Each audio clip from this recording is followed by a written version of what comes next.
How's it going? How's it going? How's it going, everybody? Welcome back to Guts Clout Carnage, the show where power, precision, and impact aren't just themes, they're the entire DNA. If you've been rocking with me since episode 1, you already know this is a space where we cut through hype, slice through narratives, and talk about the forces shaping the world with a little grit, a little style, and zero ego inflation. Today, we're stepping out of the octagon and into a different kind of arena. Not one made of ropes and canvas, but of silicone, algorithms, and global influence. A place where dominance isn't earned through punches, but through innovation so deep it changes the balance of power on the planet. This episode is a deep dive documentary, Bloomberg Game Changers-style, long form, structured, intentional, and it's a full breakdown of a company that didn't just enter the tech world, it's rewired it. This is the rise of NVIDIA, how it went from graphics card upstart to the most important company on earth for AI, gaming, data centers, self driving cars, robotics, and the computational future. If you're watching on YouTube, drop a like. It lets people know you're locked in for a real breakdown. And if you've got insights of your own about the company, about NVIDIA, throw them into the comments. I do read them all. And as we always do, it's that time. Let's get our coffee, let's get our OJ, let's get our water, let's stay hydrated, sit back, relax, and let's get into the show.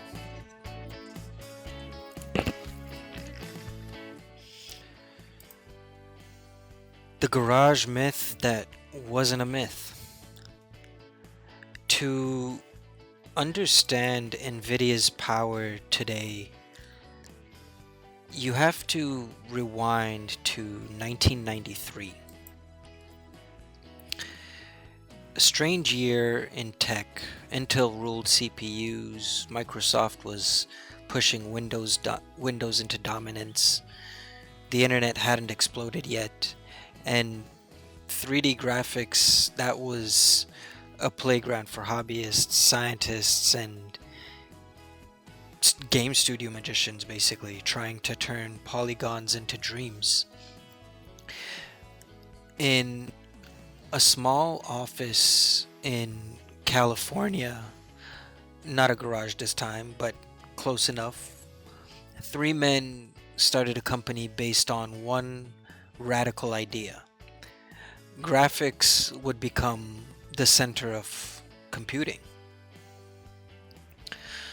Jensen Huang, Chris Malachowski, and Curtis Preem, they weren't trying to build a general purpose computing company. They were trying to solve a very specific artistic problem. How to make computers render reality smoothly enough to trick the human eye. This wasn't a glamorous mission. This wasn't Silicon Valley mythology in motion. This was grind. Pure grind. And so the early years looked nothing like the future NVIDIA would eventually dominate. Their first chip, the NV1, was a technical flex that nobody wanted.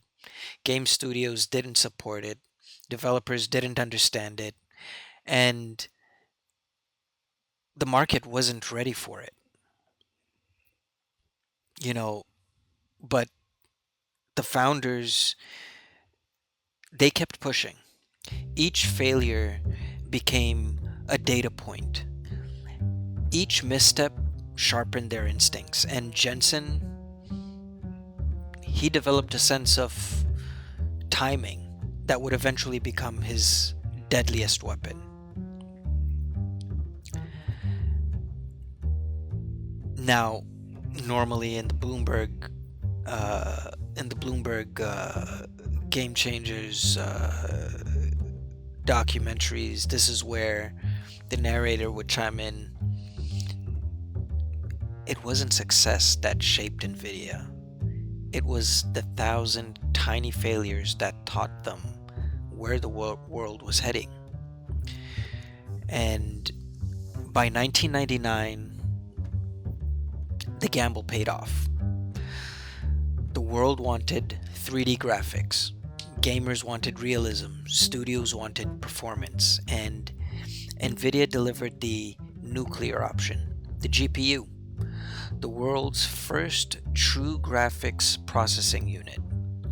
In hindsight, it looks obvious.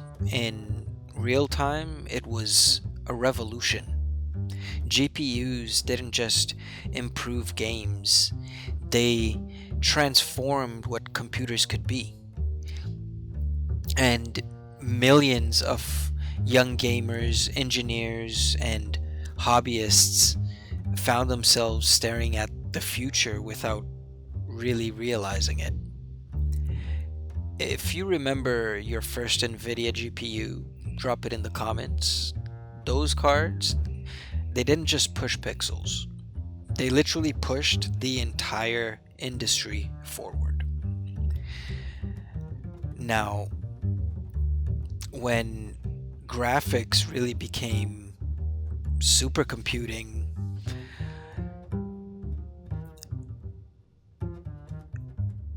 NVIDIA figured out something no one else did. The GPU wasn't meant really to change the world, just the gaming world, but inside its architecture was a secret, a supercomputer disguised as a graphics chip. Thousands of cores, insane parallelization, massive floating point calculation capability. It was like somebody accidentally left the keys to a spaceship just lying around. Slowly, quietly, researchers began to notice. Physicists hacked GPUs for simulations. Medical labs used them for imaging. Academic institutions used them to process the unprocessable. And then in the mid 2000s, a realization rippled through the scientific community. These chips are not just these chips are doing things that our supercomputers currently can't.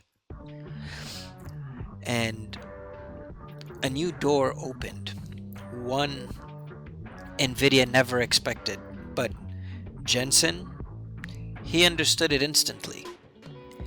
And the revolution truly began when Stanford's ImageNet team basically discovered that training computer vision models on NVIDIA GPUs cut training time from weeks to days.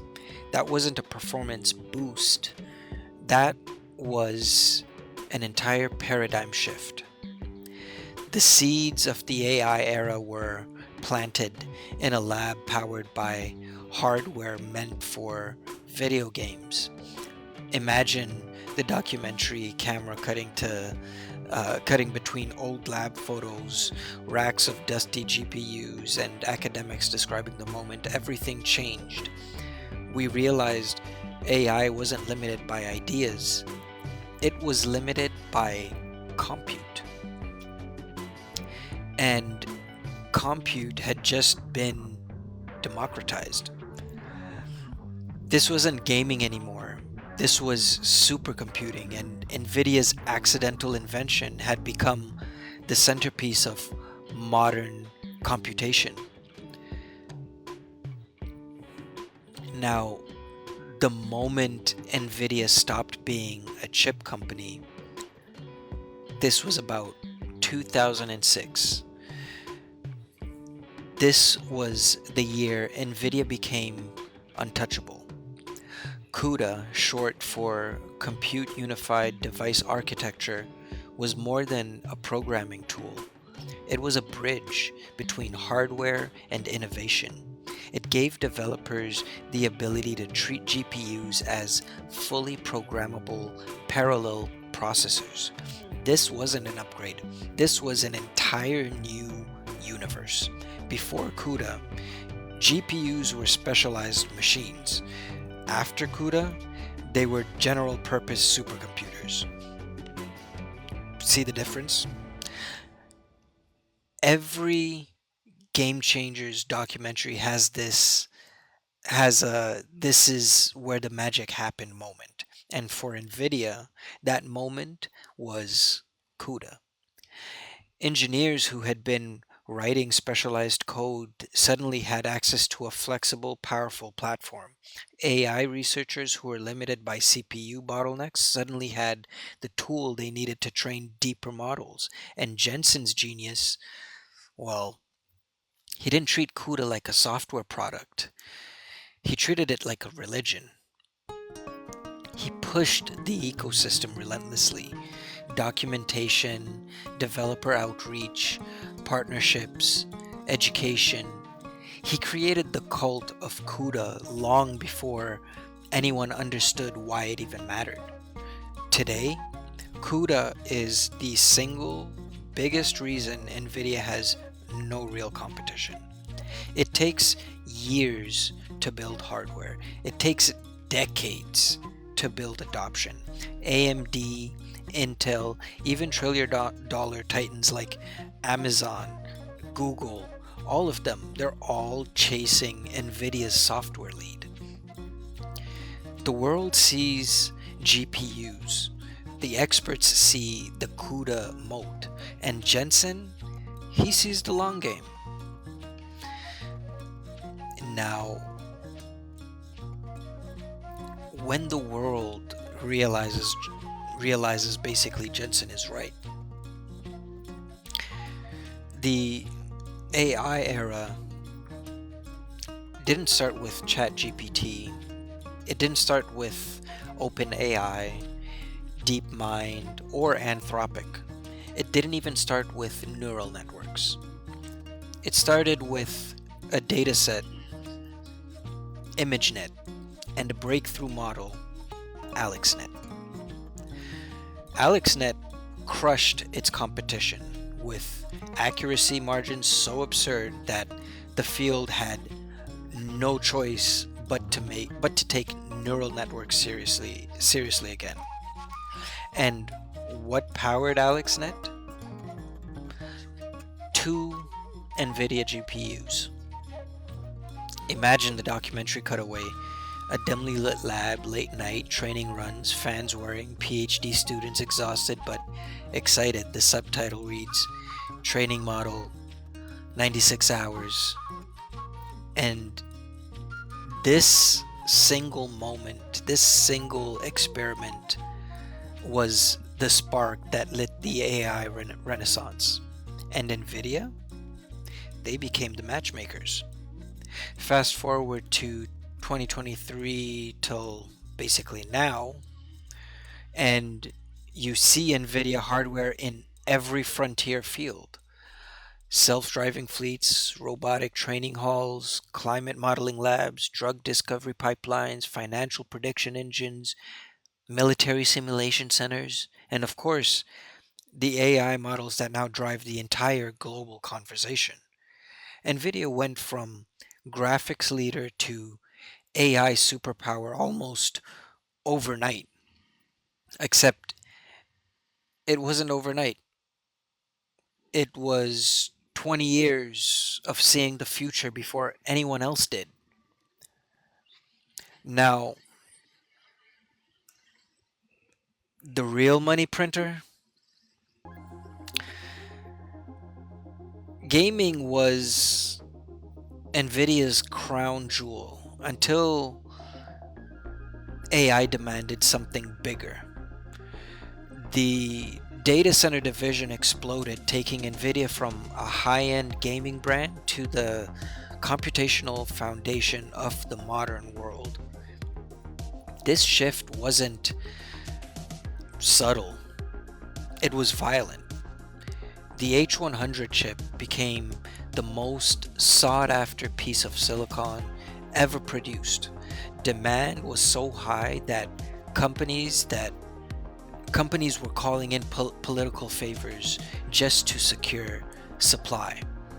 By the time Blackwell arrived, NVIDIA wasn't just competing anymore. They were literally dictating the pace of global innovation. We're talking chips that cost tens of thousands each. We're talking clusters worth hundreds of millions. We're talking entire data centers built around NVIDIA architecture. This is where, in Bloomberg style, this is where the analyst whispers, NVIDIA wasn't selling hardware. They're selling capability. And capability became the new currency. This is why NVIDIA's valuation skyrocketed. This is why they briefly took over every major corporation on Earth. This is why sovereign nations are now treating GPUs as strategic assets. If you're still with me and enjoying this breakdown, give this video a like. It lets me know this long-form documentary style should continue. And let's get back into this. Now, really, when it comes to the rise of Jensen Huang, we call him the leather jacket legend. And the reason why is because every Game Changers episode needs that hero shot. And for NVIDIA, this is it. It's Jensen Huang, the philosopher, engineer in the leather jacket. His childhood shaped him. Born in Taiwan, immigrated to America, bullied, underestimated, and overlooked, he built resilience the same way he built silicon, layer by layer, iteration by iteration. Jensen's leadership style isn't loud, it's precise.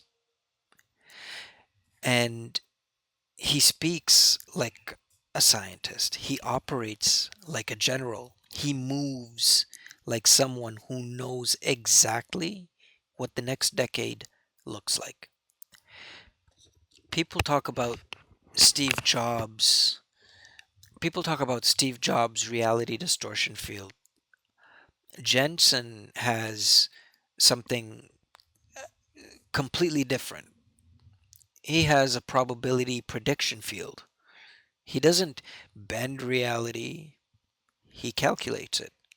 He predicted AI a decade early. He predicted accelerated computing before the term even existed. And now he's predicting humanoid robotics.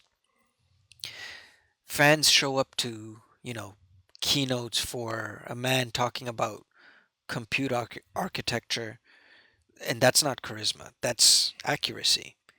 Jensen doesn't hype, he just ends up being right.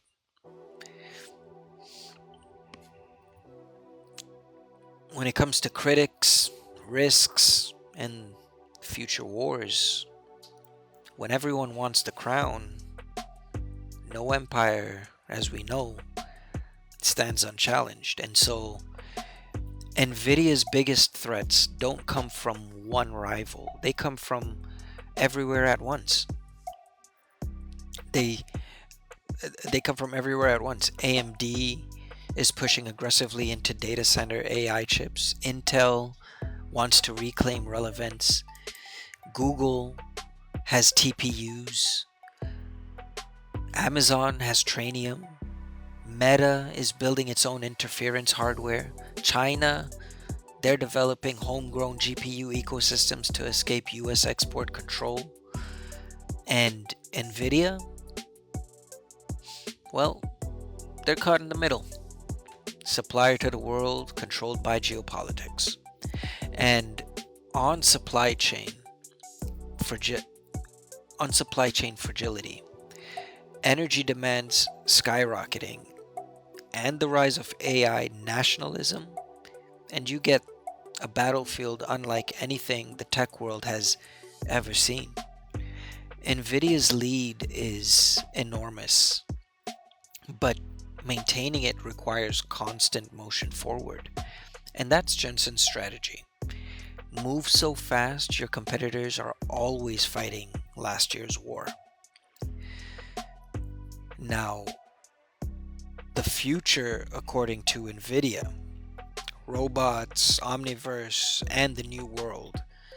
The next chapter of NVIDIA isn't silicon. It's the world built on top of silicon.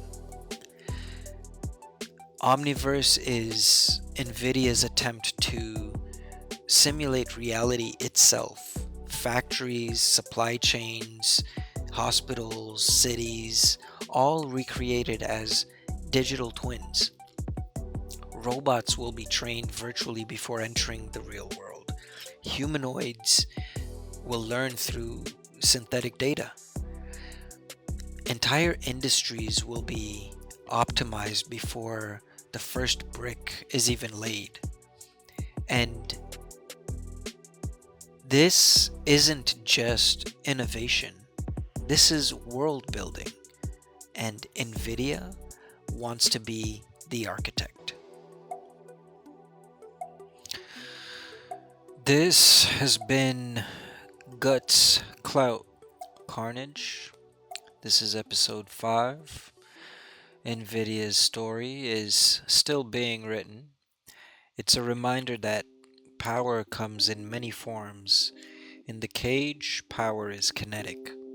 In tech, power is computational. But the principle stays the same. Evolution belongs to the ones who prepare, adapt, and take action without vanity guiding their hand. And if this episode hit you, drop a comment. Tell me which company you want me to do next, or what angle you want to dig deeper into. Your thoughts help shape where this series goes. So, as always, stay ready, be humble, and don't let your ego dictate your next move.